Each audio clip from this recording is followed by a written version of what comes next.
This is Orlando Sentinel Now. Hello and welcome. It's Friday, August 13th, and this is Orlando Sentinel Now. Today, we're talking about the governor's plan for antibody treatments. We're also talking about the U.S. Census 2020 results and how you can burn 17 grand in one night in a hotel room in Orlando.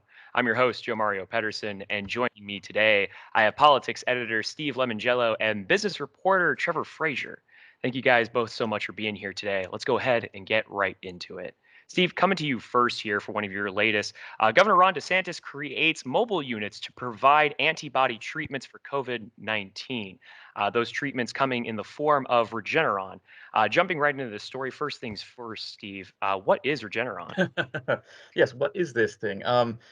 DeSantis has been, and you know, Republicans in general, going back to Trump, have been really pushing these sort of various treatments for COVID-19 over, in many cases, actual vaccinations.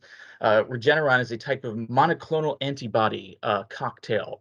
It's a treatment that essentially, fights the disease or fights the virus, once you've already been infected. It's also supposedly trials have also been talked about, like, doing it, even before you're infected for if you're really, really high risk or immunocompromised or something. But it's been shown in trials to be sort of 70% helpful in fighting the disease of people who've, been given it very early in getting infected. But of course, DeSantis has been under fire recently for his sort of what many critics say is a tepid response to this sort of, huge increase in hospitalizations and cases from COVID-19 and the Delta variant over the last month or so.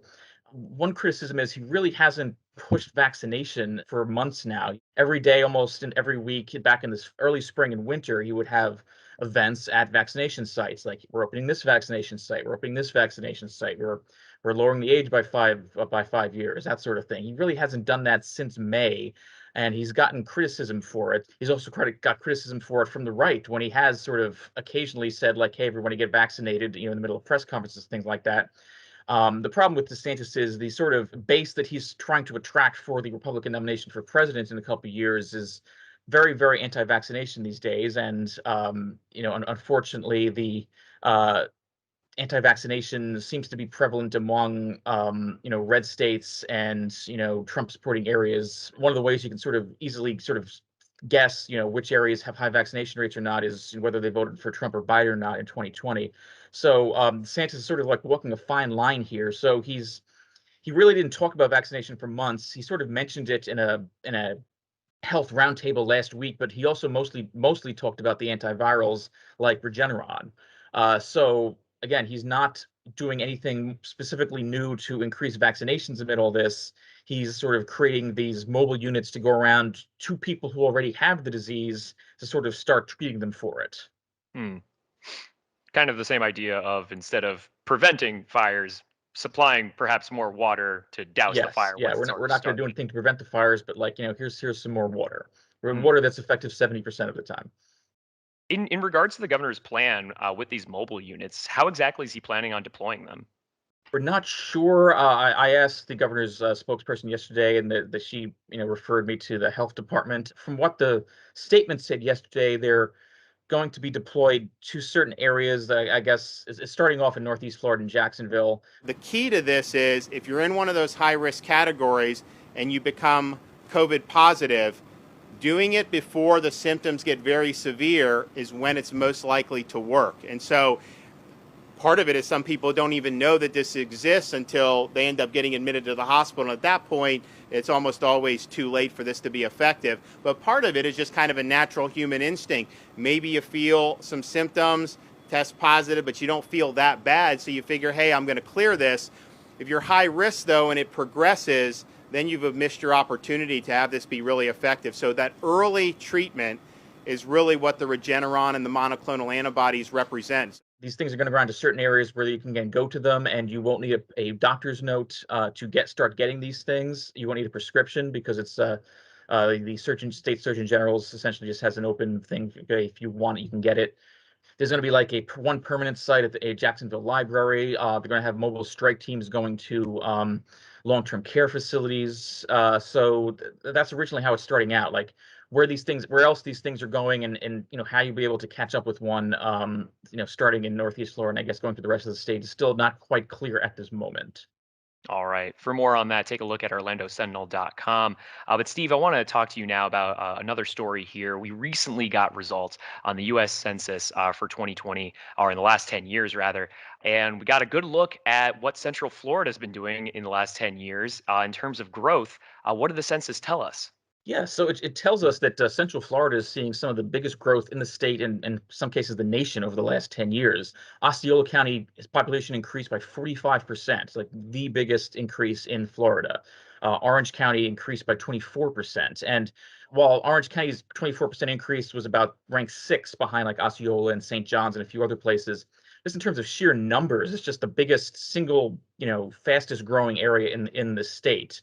It's Orange County with about 1.4 something million people is just behind Hillsborough, just behind Palm Beach, and you're going to start to see pretty soon, if not already, Orange County to start to take over from Palm Beach as possibly the third biggest in the state. Because for the years now, South Florida, those three counties, Miami, Palm Beach, Broward, have just been the biggest ones in the state, and Orange will start to probably to overtake that because South Florida's growth has been sort of a little behind the rest of the state. And this is after, and we just did a story about this earlier this week, Orange County's growth has actually really slowed according to census estimates over the last couple of years. Going into the pandemic, 19 to 20, 18 to 19, growth continued, but it was mostly done by people coming from Puerto Rico and births. It sort of slowed a bit down, and it's quite telling that even with that slowing down over the last couple of years, Orange County saw this massive growth over the last 10 years.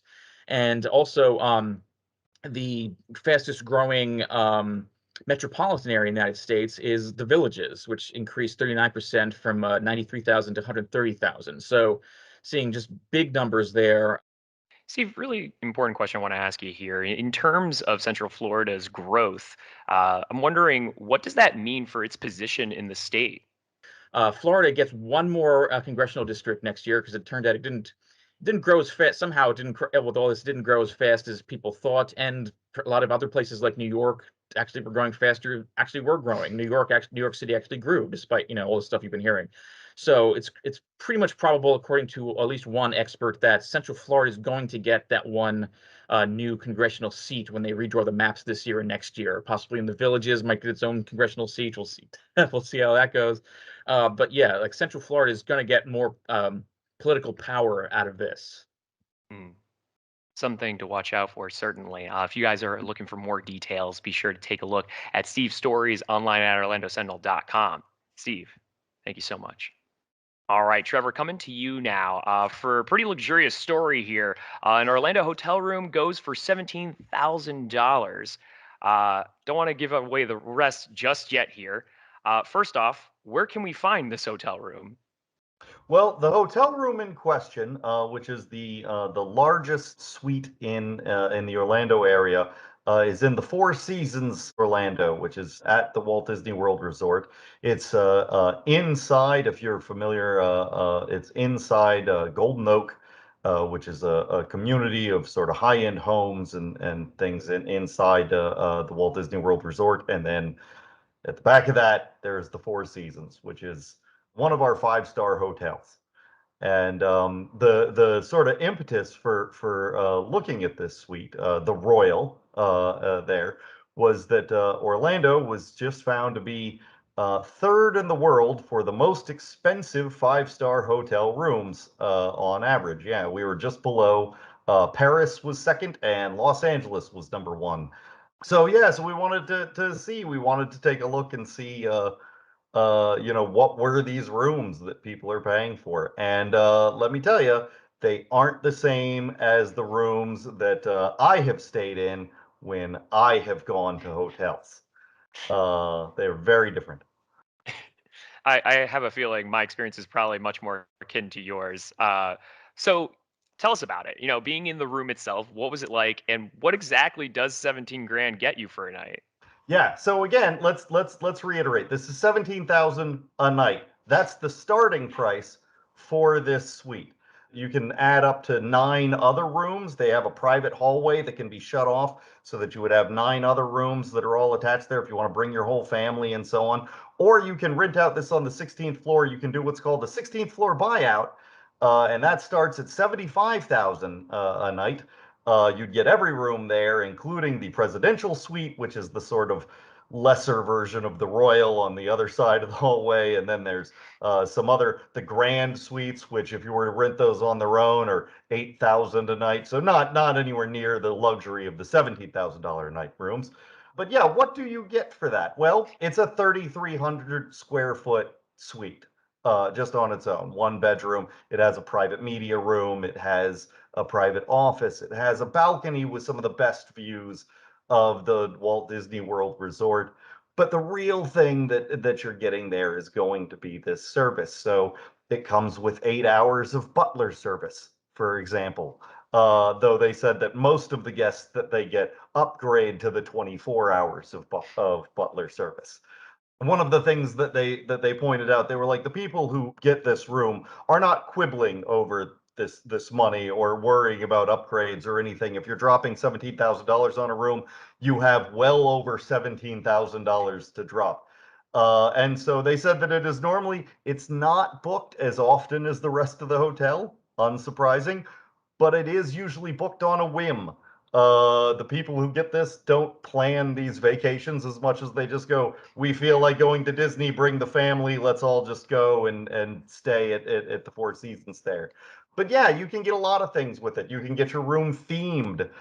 They said that a lot of times they'll do things like, we're going to go to Harry Potter World, and when we come back, we want a whole Harry Potter design, or, the Harry Potter feast and so on. And they said a lot of times it's the adults that want this. It's not they're like, yeah, the kids like it, but it's the adults who really get into it. But yeah, you can get all of these things. You can get a stylist coming into your bathroom to style your hair before you leave through a secret entrance so that nobody knows you didn't do your hair yourself, even the other people in your room.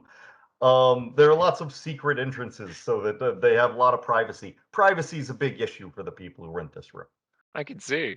This is a wild experience. Just heck of a find here, Trevor. If you're all interested in finding out more, take a look at OrlandoSentinel.com, where, of course, you can find all sorts of other stories happening in the area. Get caught up on it right now. For those of you who are subscribers to the Orlando Sentinel, thank you so much for continuing to support our work and supporting local journalism. If you want to become a supporter, it's easy to do so. All you need to do is visit OrlandoSentinel.com/subscribe. But as for OSN, that is our show here for today. A big thank you to Trevor and Steve for keeping us filled in on what's going on in our community. We'll be back again with more news next week. We'll see you then. Stay healthy and stay safe. Watch Orlando Sentinel Now live every weekday at noon on our Facebook page and on OrlandoSentinel.com.